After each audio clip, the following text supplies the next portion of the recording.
ஐக்கிய நாடுகளின் மனித உரிமைகள் பேரவையில் இலங்கை தொடர்பில் முன்வைக்கப்பட்ட அறிக்கை குறித்து அரசியல் மேடைகளில் தெரிவிக்கப்பட்ட சில கருத்துக்கள் அடுத்து.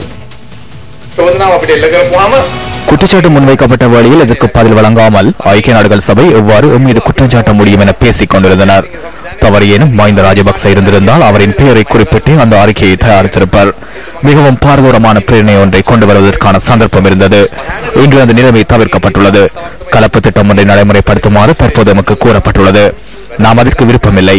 உலக விசாரணை பொறிமுறையினூடாகவே சர்வதேசத்தினால் வினவப்படும் விடயங்களுக்கு பதில் வழங்குவதாக தெளிவாக கூறியுள்ளோம்.